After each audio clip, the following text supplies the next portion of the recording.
সুপ্রিয় শিক্ষার্থী, আমি মোহাম্মদ জহিরুল ইসলাম, সহকারী অধ্যাপক অর্থনীতি। আমি আজকে তোমাদের অর্থনীতি প্রথম পত্রের মুদ্রা ও ব্যাংক এই অধ্যায়ের উপরে আলোচনা করব। আমরা এই অধ্যায়ের উপরে গত ক্লাসেও আলোচনা করেছি। সেখানে আমরা মুদ্রা কাকে বলে, তারপরে বিনিময় প্রথা কী, মুদ্রার গুরুত্ব বা কার্যাবলী কী, সেগুলো নিয়ে আলোচনা করেছিলাম। আজকে আমরা তার এই ধারাবাহিকতায় আজকে আমরা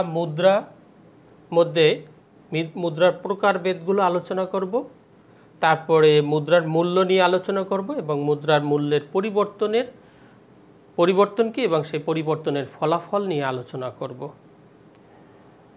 তো আজকে প্রথমেই আমরা মুদ্রার প্রকারভেদ। দেখো, আমাদের সমাজে যে মুদ্রাগুলো প্রচলিত আছে সেই মুদ্রাগুলো দুই রকমের। একটা হলো বিহিত মুদ্রা, আর একটা হলো ঋণপত্র বা ব্যাংকসৃষ্ট মুদ্রা। তা প্রথমে আমরা বিহিত মুদ্রা নিয়ে আলোচনা করব। বিহিত মুদ্রা কি? বিহিত মুদ্রা হলো যেই মুদ্রাটা সমাজে প্রচলিত আছে, অর্থাৎ সরকার কর্তৃক এটা প্রবর্তিত এবং অনুমোদিত এবং সর্বসাধারণ কর্তৃক ব্যাপকভাবে এটা গ্রহণীয়, সেটাই হলো বিহিত মুদ্রা। অর্থাৎ এই বিহিত মুদ্রাটা সরকার যেহেতু প্রবর্তন করে তাই, এবং এটা সর্বসাধারণ কর্তৃক বহুলভাবে গ্রহণীয়, তাই এই বিহিত মুদ্রা আইনত সবাই গ্রহণ করতে বাধ্য থাকে। অর্থাৎ এই বিহিত মুদ্রাটা অবশ্যই যে কোনো লেনদেন করার ক্ষেত্রে তোমার সেখানে যে কোনো পরিমাণ গ্রহণ করতে আইনত বাধ্য থাকবে, যেহেতু এটা এই দেশের সরকার কর্তৃক প্রচলিত একটি অর্থ। তাহলে এইটাকেই হলো বিহিত মুদ্রা, অর্থাৎ এটা জনগণ আইনত নিতে বাধ্য থাকে। তো এই বিহিত মুদ্রাটা আবার দুই রকমের। একটা হলো অসীম বিহিত মুদ্রা, আর একটা হলো সসীম বিহিত মুদ্রা। অসীম বিহিত মুদ্রা অসীম বিহিত মুদ্রা হলো যে মুদ্রার যে কোনো পরিমাণ যে কোনো লেনদেনে গ্রহণ করতে বাধ্য থাকে। অর্থাৎ এই মুদ্রাটা কোনো পরিমাণ নেই, যে কোনো পরিমাণ যে কেউই গ্রহণ করতে আইনত বাধ্য থাকবে। আর সসীম বিহিত মুদ্রা সেটা একটা নির্দিষ্ট সীমার পরে একজন তোমার প্রাপক সেটা গ্রহণ করতে অস্বীকার করতে পারে। তাহলে আমাদের বিশেষভাবে বাংলাদেশে যে মুদ্রাগুলো প্রচলিত আছে সেগুলো তোমরা জানো। আমাদের এখানে যে নোটগুলো আছে সেই নোটগুলো হলো 1 টাকা, 2 টাকা, 5 টাকা, তারপরে 10 টাকা, 20 টাকা, তারপরে 50 টাকা, 100 টাকা, বর্তমানে আবার 200 টাকা নোট চালু হয়েছে, তারপরে 500 টাকা, 1000 টাকা। তাহলে আমাদের কয় ধরনের নোট আছে তোমরা একটু দেখো, কয় ধরনের নোট, কাগজের নোট কয় ধরনের আছে। 1 টাকা, 2 টাকা, 5 টাকা, 10 টাকা, 20 টাকা, 50 টাকা, 100 টাকা, 200 টাকা, 500 টাকা, 1000 টাকা। মোট 10 ধরনের কাগজের নোট আমাদের দেশে এখন প্রচলিত আছে। অর্থাৎ এই 10 ধরনের নোট দিয়েই আমরা লেনদেন করে থাকি। এগুলো সবই বিহিত মুদ্রা এবং এই নোটগুলো সব অসীম বিহিত মুদ্রা। এই নোটগুলো সব আমাদের অসীম বিহিত মুদ্রা। এই নোটগুলো যে কোনো লেনদেনে সে এটা ব্যবহার করতে পারবে এবং গ্রহীতা এই নোটগুলো নিতে বাধ্য থাকবে। বিশেষ করে 5 টাকা থেকে 1000 টাকার নোটগুলো অবশ্যই নিতে হবে, এবং যার কারণে এগুলো বাংলাদেশ সরকার কর্তৃক অনুমোদিত। বাংলাদেশ সরকারের অনুমোদনক্রমে এটা বাংলাদেশ সরকার প্রচলন করে থাকে, বাংলাদেশ ব্যাংক প্রচলন করে থাকে। আর সরকার তার সচিবালয় থেকে প্রবর্তন করে 1 টাকা এবং 2 টাকার নোট।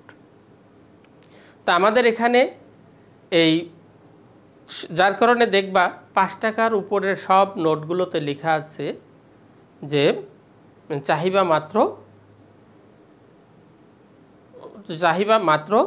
যে কোনো চাহিদা মাত্র গ্রহণ করতে বাধ্য থাকিবে, এরকম একটা কথা লেখা আছে। যেমন এই তোমার আমাদের এই 5 টাকা থেকে তার উপরের নোটগুলোতে দেখা যায় যে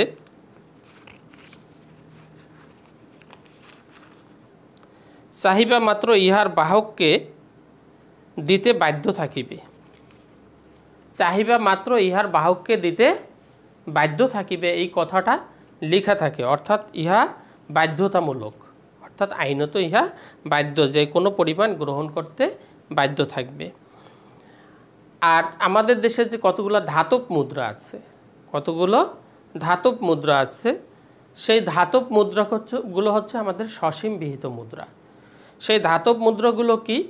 সেই ধাতব মুদ্রাগুলো 1 পয়সা, 5 পয়সা, 10 পয়সা, তারপরে 25 পয়সা, 50 পয়সা, 1 টাকা, 2 টাকা, 5 টাকা। এই ধাতব মুদ্রাগুলো সব সসীম বিহিত মুদ্রা। যে কোনো লেনদেনে গ্রহীতা এটা গ্রহণ করতে অস্বীকার করতে পারে, অর্থাৎ একটা নির্দিষ্ট সীমার পরে সে গ্রহণ করতে অস্বীকার করতে পারে। তাহলে এই জন্য যেহেতু একটা নির্দিষ্ট সীমা পর্যন্ত এগুলো দিয়ে লেনদেন করা যায়, এর বেশি করা যায় না, এই জন্য এটা হলো সসীম বিহিত মুদ্রা। বিশেষ করে আমাদের ধাতব মুদ্রাগুলো, বিশেষ করে 1 পয়সা, 5 পয়সা, যেমন মনে করো আমাদের যেটা এখন চালু আছে যেগুলো 1 পয়সা, 5 পয়সা, 10 পয়সা, 25 পয়সা, 50 পয়সা, 1 টাকা, 2 টাকা, 5 টাকা, 8 ধরনের মুদ্রা আমাদের চালু আছে। যদিও আমাদের 1 পয়সা, 5 পয়সা, 10 পয়সা, 25 পয়সা, 1 টাকা এগুলো এখন আর সমাজে চলে না, এগুলো অনেকটা বিলীন হয়ে যাচ্ছে। বিশেষভাবে 1 পয়সা, 5 পয়সা, 10 পয়সা এগুলো তো বিলীন হয়েই গেছে, এখন সমাজে এগুলো এখন নেই, এগুলোর কোনো ভ্যালুই নেই। তবে ব্যাংক লেনদেনে এগুলো এখনও তোমার চালু আছে, তো এই জন্য আমরা এগুলার কথা এখনও বলে থাকি। তাহলে এগুলাকে, এই ধাতব মুদ্রাগুলো হলো আমাদের সসীম বিহিত মুদ্রা। তাহলে একটা হলো আমাদের এই মুদ্রা 2 রকমের, অর্থাৎ বিহিত মুদ্রা 2 রকমের, যেটা সমাজে আমরা যে নোট টাকা পয়সা লেনদেনে যেটা ব্যবহার করি, অর্থাৎ যেটা আইনত আমাদের গ্রহণ করতে আমরা বাধ্য থাকি, সেগুলো 2 রকমের। একটা হলো অসীম বিহিত মুদ্রা, আর একটা হলো সসীম বিহিত মুদ্রা। তো এই অসীম বিহিত মুদ্রাটা হলো যে মুদ্রা যে কোনো পরিমাণ লেনদেনে গ্রহীতা গ্রহণ করতে আইনত বাধ্য থাকে, এবং সেগুলো আমাদের দেশে যে কাগজি নোটগুলো আছে সেগুলোই হলো আমাদের অসীম বিহিত মুদ্রা। আর যে ধাতব মুদ্রাগুলো আছে যেগুলো একটা নির্দিষ্ট সীমার পরে গ্রহীতা গ্রহণ করতে অস্বীকার করতে পারে, তার সেই অধিকার আছে। তাহলে এই জন্যই এটাকে আমরা সসীম বিহিত মুদ্রা বলি, এবং সেগুলো হলো আমাদের এই ধাতব মুদ্রাগুলো 1 পয়সা, 5 পয়সা, 10 পয়সা, 25 পয়সা এগুলো আর কি, এগুলো হলো আমাদের সসীম বিহিত মুদ্রা। তাহলে আমাদের প্রথমেই বলছিলাম মুদ্রা 2 রকমের প্রধানত, সেটা হলো বিহিত মুদ্রা, আরটা হলো ব্যাংকসৃষ্ট মুদ্রা বা আমানত বা ঋণপত্র। তাহলে এই আমানত বা ঋণপত্র জিনিসটা কি? আমানত হলো ব্যাংক, সে ঋণ প্রদানের মাধ্যমে আমানত সৃষ্টি করে, সে ঋণ প্রদানের মাধ্যমে সেখানে হিসাব খোলে, তার এগেনস্টে একটা আমানত অ্যাকাউন্ট খোলে। তাছাড়া এমনিও জনগণ তার সঞ্চিত অর্থ দিয়ে সেখানে আমানত খুলে থাকে, আমানত একটা তোমার সঞ্চয় হিসাব বা বিভিন্ন ধরনের হিসাবে সে আমানত খুলে থাকে। এর এগেনস্টে ব্যাংকগুলো যে চেক বই ইস্যু করে, সেই চেক বইগুলো আমাদের অর্থের মতো কাজ করে, লেনদেনে কাজ করে। ইদানিং কিন্তু আমাদের এই আমানতের এগেনস্টে, অর্থাৎ ব্যাংকগুলো তাদের আমানত অ্যাকাউন্টের এগেনস্টে যে চেক বই ইস্যু করে, সেই চেক বইগুলোই আমাদের অর্থের মতো কাজ করে। এছাড়াও আরও আছে ব্যাংকের, মনে করো এই পে অর্ডার, ব্যাংক ড্রাফট, তারপরে বিভিন্ন ধরনের ঋণপত্র, তারপরে বন্ড, এগুলো এই ব্যাংক ঋণপত্র বা বন্ড এগুলো আমানতের মতো কাজ করে, এগুলো আমাদের লেনদেনে কাজ করে।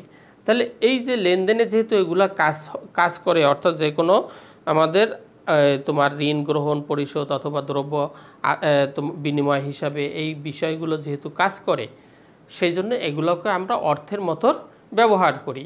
এই জন্য এটা পুরোপুরি অর্থ নয়, এটা প্রায় অর্থ, প্রায় অর্থ, অর্থাৎ এগুলো আমাদের অর্থেরই আর একটা প্রকার। এখন কিন্তু সমাজে তোমার এই বিহিত মুদ্রার চাইতে এই অর্থগুলোর গুরুত্ব দিন আর দিন বেড়ে যাচ্ছে। এখন বড় বড় লেনদেনগুলোর ক্ষেত্রে আমরা চেক দিই, চেক দিয়ে লেনদেন করি অথবা ব্যাংক ড্রাফট, পে অর্ডার এই জাতীয় বিষয়গুলো দিয়ে লেনদেন করি। তাছাড়া বন্ড, ঋণপত্র এগুলোর মাধ্যমেও আমাদের তোমার লেনদেন সংগঠিত হয়। তো এই জন্য এগুলো আমাদের অর্থের অন্তর্ভুক্ত। আমাদের এখানে যে আমানত, আমাদের সাধারণত আমানত 3 ধরনের আমানত ব্যাংকগুলো খুলে থাকে এবং 3 ধরনের আমানতের এগেনস্টেই কিন্তু চেক বই ইস্যু করা যায়।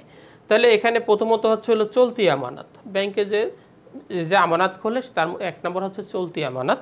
এই চলতি আমানতটা হচ্ছে কোনটা? সেটা তোমার যে কোনো সময় যে কোনো পরিমাণ বা পুরোটাই আমানতকারী তুলে ফেলতে পারে, সেটি হচ্ছে চলতি আমানত। এবং এই আমানতের এগেনস্টে কোনো সুদ দেওয়া হয় না, সুদ বা মুনাফা দেওয়া হয় না। আর স্থায়ী সঞ্চয়ী আমানত, যেটা সঞ্চয়ী আমানত হচ্ছে হলো মানুষের ক্ষুদ্র ক্ষুদ্র সঞ্চয়গুলো ওখানে জমা রাখা হয় এবং সেটা একটা নির্দিষ্ট সময় পর্যন্ত, নির্দিষ্ট সময় না, সেখানে সঞ্চয় করে এবং সেখানে কতগুলো শর্ত আরোপ করা থাকে। যেমন মনে করো শর্তগুলো হচ্ছে হলো সপ্তাহে 2 বারের বেশি সেখানে লেনদেন করা যায় না, অর্থাৎ 2 বারের বেশি টাকা তোলা যায় না। তারপরে বড় ধরনের অ্যামাউন্ট তুলতে গেলে আগেই ব্যাংকে নোটিশ করতে হয়, এই জাতীয় শর্তগুলো দেওয়া থাকে। তো এবং এই আমানতের এগেনস্টে কিছু মুনাফা বা সুদও দেওয়া হয়। এটা হচ্ছে হলো সঞ্চয়ী আমানত। আর একটা হচ্ছে হলো স্থায়ী আমানত। স্থায়ী আমানত হচ্ছে হলো যেটা একটা নির্দিষ্ট মেয়াদের জন্য তোমার আমানতকারী সেখানে ব্যাংকে রেখে থাকে, টাকাটা জমা রেখে থাকে। তাহলে সেটা আমাদের দেশে সাধারণত এটা 1 মাস থেকে তোমার কয়েক বছর পর্যন্ত, সেটা 5 বছর 10 বছর পর্যন্ত আছে। আমাদের দেশে বিভিন্ন তোমার আমানত আছে, যেমন 1 মাস, 3 মাস, 6 মাস, তারপরে 1 বছর, এরকম বিভিন্ন মেয়াদের স্থায়ী আমানত আছে। তাহলে এগুলো হচ্ছে হলো আমানত। এগুলোর এগেনস্টে যেহেতু চেক বই ইস্যু করে, এটাই ঋণপত্র এবং এইটা দিয়ে আমাদের এখন সমাজে লেনদেন হয়ে থাকে। এগুলোকেই আমরা তোমার ব্যাংক সৃষ্ট মুদ্রা বলবো। এরপরে হচ্ছে হলো মুদ্রার মূল্য। মুদ্রার মূল্য বলতে আমরা কি বুঝি? মুদ্রার মূল্য হচ্ছে হলো একটা নির্দিষ্ট পরিমাণ অর্থ দ্বারা যে পরিমাণ দ্রব্য সামগ্রী ক্রয় করা যায় তাকেই অর্থের মূল্য বলে। একটি নির্দিষ্ট পরিমাণ অর্থ দ্বারা যে পরিমাণ দ্রব্য সামগ্রী ক্রয় করা যায় তাকেই ওই অর্থের মূল্য বলে। একটি নির্দিষ্ট পরিমাণ অর্থ দ্বারা যে পরিমাণ দ্রব্য সামগ্রী ক্রয় করা যায় তাকেই ওই অর্থের মূল্য বলে। উদাহরণ দিলে জিনিসটা তোমাদের আরও পরিষ্কার হবে। যেমন মনে করো আমি 10 টাকা দিয়ে একটি কলম ক্রয় করতে পারি, তাহলে 10 টাকার মূল্য একটি কলম, 10 টাকার মূল্য একটি কলম। আশা করি বুঝতে পারছো। যে আবার মনে করো আমি 8 টাকা দিয়ে একটি পেন্সিল ক্রয় করতে পারি, তাহলে 8 টাকার মূল্য একটি পেন্সিল, 8 টাকার মূল্য একটি পেন্সিল। তাহলে বিষয়টা বুঝতে পারছো যে একটি নির্দিষ্ট পরিমাণ অর্থ দ্বারা যে পরিমাণ দ্রব্য সামগ্রী ক্রয় করা যায় তাকে ওই অর্থের মূল্য বলি। যেমন 2000 টাকা দিয়ে 1 মণ চাল ক্রয় করা যায়, তাহলে 2000 টাকার মূল্য 1 মণ চাল। তাহলে এই 2000, তাহলে একটা নির্দিষ্ট পরিমাণ অর্থ দ্বারা যে পরিমাণ দ্রব্য সামগ্রী ক্রয় করা যায় তাকেই অর্থের মূল্য বলে। আমরা অর্থের মূল্যটা এইভাবে পরিমাপ করি, VM = 1/P। এখানে VM হচ্ছে অর্থের মূল্য, value of money, R 1/P, পিটা হচ্ছে হলো প্রাইস লেভেল, দাম স্তর, দ্রব্যের দাম স্তর। যেমন মনে করো আমরা উদাহরণস্বরূপ মনে করো এই আমাদের 1 কেজি চালের দাম হচ্ছে হলো 60 টাকা, 1 কেজি চালের দাম 60 টাকা। তাহলে আমাদের 1 কেজি চালের দাম যদি হয় 60 টাকা, তাহলে 1 টাকার মূল্য কত? তাহলে বিএম সমান সমান হবে হলো 1 / তোমার এই 60, 1/60, অর্থাৎ 1 কেজি চালের দাম হচ্ছে হলো 60 টাকা। তাহলে 1 টাকার মূল্য কত? 1 টাকার মূল্য হচ্ছে হলো এইটা, 1 টাকার মূল্য এইটা, অর্থাৎ 60/1, 60/1 হচ্ছে হলো 1 টাকার মূল্য। হ্যাঁ, আবার যেমন মনে করো আমরা একটু আগে কি বললাম, তোমার একটি কলমের দাম হচ্ছে হলো 10 টাকা, তাহলে 1 টাকার মূল্য কত? 1 টাকার মূল্য হচ্ছে হলো 1/10, 1/10। বা এই মনে করো 1 কেজি চালের দাম যদি হয় তোমার 60 টাকা, তাহলে 1 টাকায় কতটুকু চাল পাওয়া যাবে? 1 টাকায় পাওয়া যাবে 60/1 ভাগ চাল, 60/1 ভাগ চাল। তাহলে এটাই হচ্ছে হলো 1 টাকার মূল্য। 1 টাকার মূল্য হচ্ছে হলো এই ভিএম সমান 1 টাকার মূল্য, ভিএম সমান 1/60, অর্থাৎ তোমার এত কেজি চাল, এত কেজি চাল হবে 1 টাকার মূল্য। 1 টাকার মূল্য হচ্ছে হলো তোমার এই 60/1 ভাগ কেজি চাল। তাহলে এটি হচ্ছে হলো অর্থের মূল্য। যেমন মনে করো অর্থের মূল্যটা, এখন এই যে অর্থের মূল্য, এই অর্থের মূল্য দেখা যায় যে এই দ্রব্যের দামের সাথে অর্থের মূল্যের সম্পর্কটা দেখা যায় বিপরীত। অর্থাৎ দাম যখন বাড়ে তখন অর্থের মূল্য কমে যায়, দাম বাড়লে অর্থের মূল্য কমে যায়, আর দাম কমলে অর্থের মূল্য বেড়ে যায়। কারণ তুমি জিনিসটা বুঝো, সেটা হচ্ছে হলো 10 টাকা হচ্ছে হলো মনে করো একটি কলমের দাম। এখন কলমের দাম হচ্ছে হলো, দামের স্তর হচ্ছে হলো 10। এখন যদি কলমের দাম 5 টাকা হয়, তাহলে 10 টাকার মূল্য কত? অর্থাৎ 10 টাকা একটি কলমের দাম হলে তাহলে 10 টাকার মূল্য একটি কলম, 10 টাকার মূল্য একটি কলম। এখন কলমের দাম যদি কমে যায়, কলমের দাম কমে 5 টাকা হলে তাহলে 10 টাকার মূল্য কত? তখন 10 টাকার মূল্য 2টি কলম, 10 টাকার মূল্য 2টি কলম। তাহলে দাম কমলে অর্থের মূল্য বেড়ে যায়। অর্থাৎ আগে 10 টাকার মূল্য ছিল একটি কলম, এখন 10 টাকার মূল্য 2টি কলম। তাহলে দাম কমেছে, অর্থের মূল্য বেড়ে গেছে।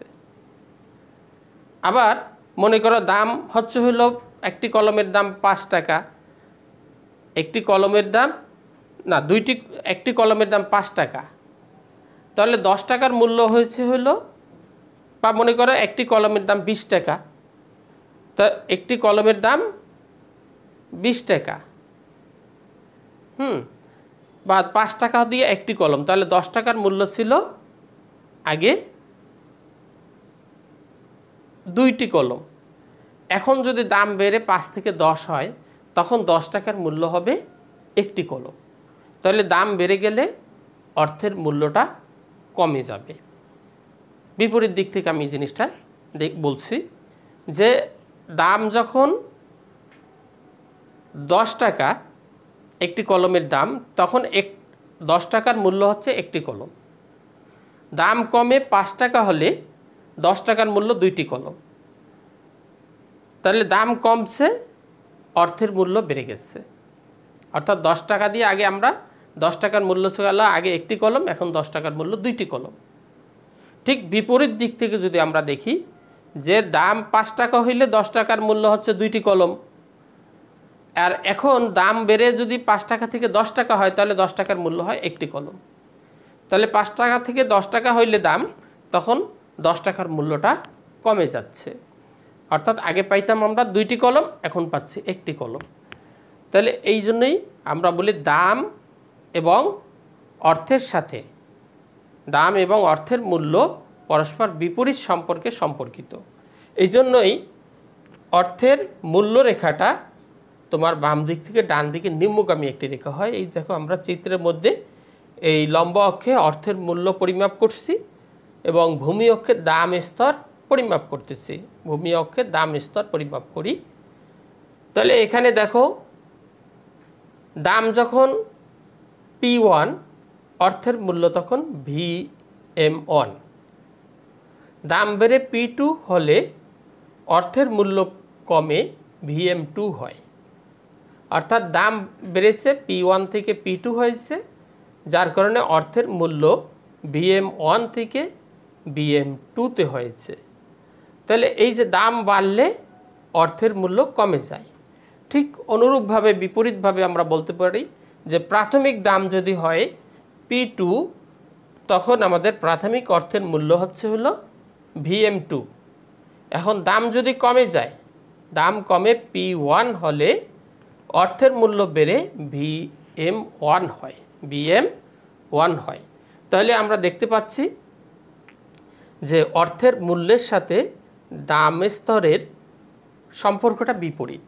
দাম স্তরের সম্পর্ক বিপরীত, অর্থাৎ অর্থের মূল্য দাম স্তর বাড়লে অর্থের মূল্য কমে, দাম স্তর কমলে অর্থের মূল্য বেড়ে যায়।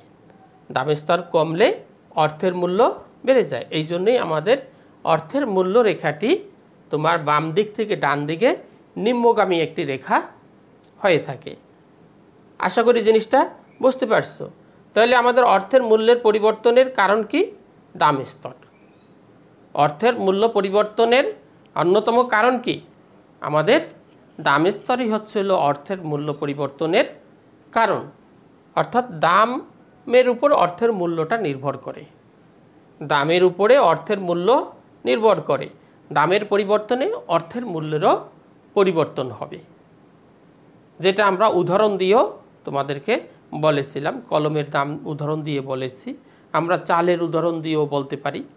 যেমন মনে করো 20 টাকা দিয়ে যদি আমরা 1 কেজি চাল পাই, বা মনে করো 1 কেজি চাল তো 20 টাকা না, এখন 60 টাকা। 60 টাকা দিয়ে আমরা 1 কেজি চাল পাই। এখন চালের দাম যদি মনে করো বেড়ে যায়, অর্থাৎ 1 কেজি 60 টাকার মূল্য 1 কেজি চাল। এখন চালের দাম বেড়ে যদি 70 টাকা হয়, তাহলে 60 টাকা দিয়ে আর 1 কেজি চাল পাওয়া যাবে না, কারণ তখন এই 60 টাকার মূল্য কমে যাবে। অর্থাৎ 60 টাকার মূল্য 1 কেজি চালের চেয়েও কমে যাবে। তো এই জন্যই আমাদের এই দাম এবং তোমার এই অর্থের মূল্য পরস্পর বিপরীত বলছি। আবার মনে করো 50 টাকা যদি চালের কেজি হয়, সেক্ষেত্রে কিন্তু আবার দেখা যাবে যে দামের কি তোমার 60 টাকা দিয়ে 1 কেজির বেশি চাল পাওয়া যাবে। তাহলে 60 টাকার দাম বেড়ে গেল, অর্থাৎ দাম স্তর কমে গেলে অর্থের মূল্য বেড়ে যাবে, দাম স্তর বেড়ে গেলে অর্থের মূল্য কমে যাবে।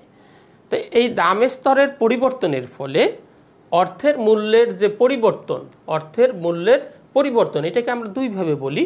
একটা হলো মুদ্রাস্ফীতি আর একটা হলো মুদ্রা সংকোচন। যখন দাম স্তর বেড়ে যায়, দাম স্তর যখন বেড়ে যায় তখন অর্থের মূল্য কমে যায়। তো এবং এই দাম স্তর বেড়ে যাওয়াটাকে আমরা বলি মুদ্রাস্ফীতি। আর দাম স্তর যখন কমে যায় তখন অর্থের মূল্য বেড়ে যায়, এটাকে বলি আমরা মুদ্রা সংকোচন। তোমাদেরকে আমি সংক্ষেপে বললাম মুদ্রাস্ফীতির সংজ্ঞা আছে।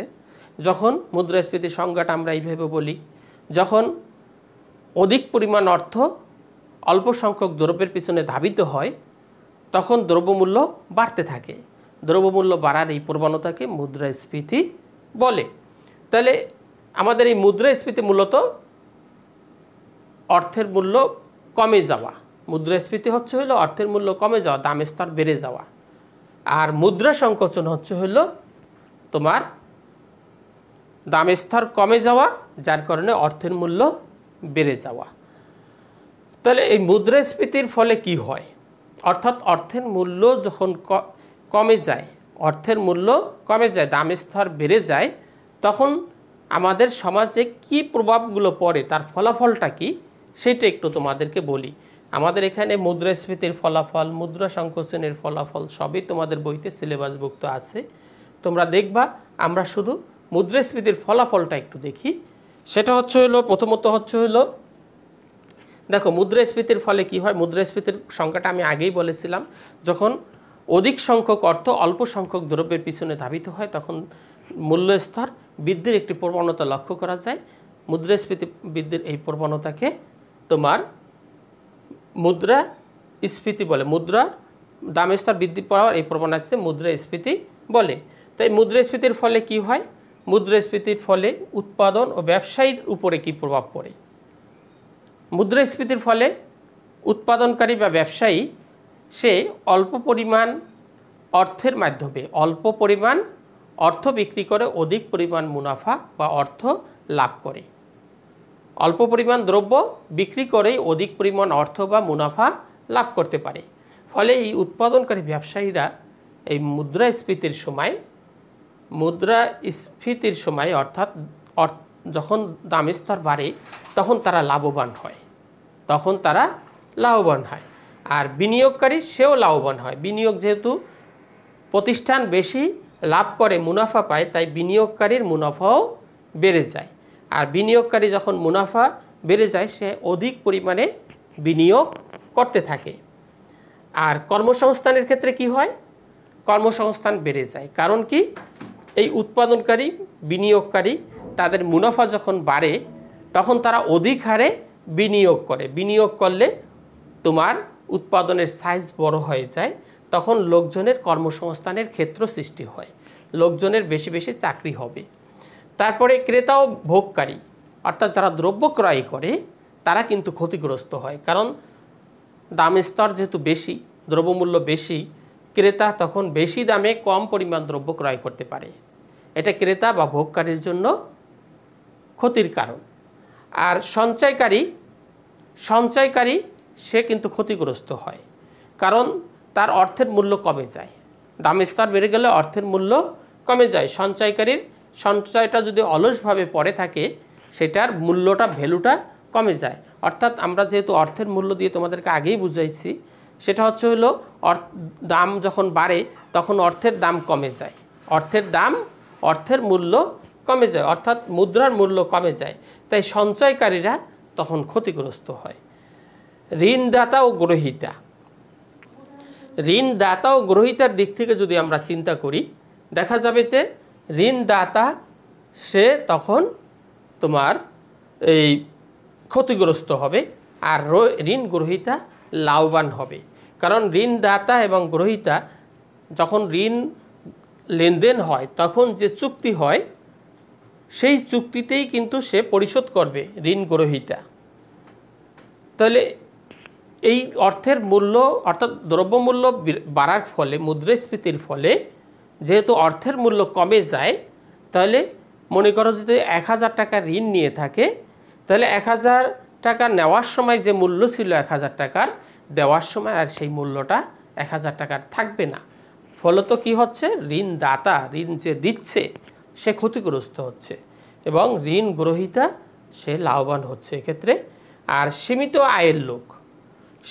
আয়ের লোকের দিক থেকে যদি চিন্তা করি, দেখা যায় যে সীমিত যাদের আয়, তারা দাম স্তর বাড়লে তাদের প্রকৃত আয় কমে যায়। আমরা প্রকৃত আয় মাপি কি দিয়ে? দ্রব্য দিয়ে। অর্থাৎ মনে করো একটা লোক কতটুকু আয় করে, মনে করো সে 10,000 টাকা আয় করলে 10,000 টাকা দিয়ে 5 মণ চাল পাওয়া যায়, তাহলে তার আয় হচ্ছে 5 মণ চাল। এখন যদি চালের দাম যদি মনে করো প্রতি মণ 2,500 টাকা হয়ে যায়, তখন তো দাম স্তর বেড়ে গেছে। আগে ছিল তার আয় 5 মণ চাল, এখন হয়ে যাবে 4 মণ চাল। এই সীমিত আয়, যাদের আয় বাড়ে না, নির্দিষ্ট থাকে সীমাবদ্ধ আয়, এই সমস্ত লোকগুলো এই মুদ্রাস্ফীতির সময় ক্ষতিগ্রস্ত হয়। কারণ তারা আগের মতো আর দ্রব্য ক্রয় করতে পারে না, কারণ তাদের আয় যেহেতু নির্দিষ্ট করা, সীমাবদ্ধ, সীমিত আয়, তাই তারা আগের সমান দ্রব্য ক্রয় করতে না পারার কারণে তারা ক্ষতিগ্রস্ত হবে। শ্রমিক শ্রেণীও ক্ষতিগ্রস্ত হয়। শ্রমিক শ্রেণীর বেতন যে হারে দ্রব্যমূল্য বাড়তে থাকে সেই হারে তাদের মজুরি বাড়ে না, ফলে তারা ক্ষতিগ্রস্ত হয়। কৃষিজীবীর ক্ষেত্রে 2 ধরনের প্রভাব পড়ে। কৃষক যদি মনে করো উদ্বৃত্ত ফসল বিক্রি করার মতো কৃষক হইলে সে লাভবান হবে, সে অল্প পরিমাণ দ্রব্য বিক্রি করে অনেক অর্থ পাবে। কিন্তু প্রান্তিক কৃষক হইলে সে কিন্তু ক্ষতিগ্রস্ত হবে। প্রান্তিক কৃষক তার কিন্তু বেশিরভাগ জিনিসই ক্রয় করতে হয় বাজার থেকে, সেই জন্য সে ক্ষতিগ্রস্ত হবে। কিন্তু যারা কৃষকদের মধ্যে বড় কৃষক যারা আছে, যারা বাণিজ্যিকভাবে কৃষি উৎপাদন করে, তারা এক্ষেত্রে লাভবান হবে দ্রব্যমূল্য বৃদ্ধির ফলে, মুদ্রাস্ফীতি বৃদ্ধির ফলে। করদাতা লাভবান হয়, কারণ অল্প পরিমাণ দ্রব্য বিক্রি করেই সে করটা পরিশোধ করতে পারে, এই জন্য করদাতা এক্ষেত্রে লাভবান হবে। আর রপ্তানির ক্ষেত্রে রপ্তানির ক্ষতিগ্রস্ত হবে, কিন্তু আমদানি সেটা লাভবান হবে। আমদানি লাভবান হবে, কারণ আমদানি করে এখন অধিক পরিমাণ অর্থ ইনকাম করা যাবে, এই জন্য রপ্তানি ক্ষতিগ্রস্ত হয়, আমদানিটা লাভবান হয়। ফটকা কারবারিরা তারা অতিরিক্ত মুনাফা অর্জন করতে পারে এই অবস্থায়, সেজন্য ফটকা কারবারিরা এক্ষেত্রে লাভবান হয়। আর রাজনৈতিক ফলাফল হলো দেশে যদি এভাবে মুদ্রাস্ফীতি বাড়তে থাকে, তাহলে এই শ্রমিক শ্রেণী, তারপরে সীমিত আয়ের লোক, তারপরে ভোক্তারা, তারা যেহেতু ক্ষতিগ্রস্ত হয়, সরকারের জনপ্রিয়তা হ্রাস পায়। ফলত অনেক সরকার এই বাজার নিয়ন্ত্রণ করতে না পারার কারণে, মুদ্রাস্ফীতি হওয়ার কারণে অনেক সরকারকেই তোমার দুর্ভাগ্যজনকভাবে বিদায় নিতে হয়। এই জন্য রাজনৈতিক ফলাফল এটা খুব খারাপ ফলাফল ডেকে আনে। আর অর্থনৈতিক প্রবৃদ্ধির দিক থেকে যদি দেখি, যদি মুদ্রাস্ফীতিটা, আমাদের মুদ্রাস্ফীতি কয়েক ধরনের আছে, মৃদু মুদ্রাস্ফীতি, উলম্ব মুদ্রাস্ফীতি। আমাদের মুদ্রাস্ফীতি যদি হয় মৃদু মুদ্রাস্ফীতি, এটা দেশের অর্থনীতির জন্য খারাপ না, মোটামুটি ভালো, প্রবৃদ্ধি ভালো ধারা একটা গতিতে নিয়ে আসে। কিন্তু উলম্ব মুদ্রাস্ফীতি এটা দেশের জন্য কুফল বয়ে আনে। তো যাই হোক, এই হলো আমাদের এই মুদ্রাস্ফীতির ফলাফল। ঠিক মুদ্রা সংকোচনের ফলাফলও ঠিক এরকমই হবে, তোমরা বইটা একটু দেখে নেবা। হ্যাঁ, আজকে এই পর্যন্তই। আগামী ক্লাসে আবার আমরা আসবো এই অর্থ ব্যাংকিং চ্যাপ্টার নিয়ে। সেক্ষেত্রে আমরা সেদিন হয়তো তোমাদেরকে এই অর্থের মূল্যের উপরেই, বিশেষভাবে তোমাদের এখানে একটি তথ্য দেওয়া আছে, অর্থের পরিমাণ তথ্য, সেটা নিয়ে হয়তো আমরা আলোচনা করব। তোমরা সে পর্যন্ত ভালো থাকবা, সুস্থ থাকবা, সবার জন্য শুভকামনা থাকলো। খোদা হাফেজ।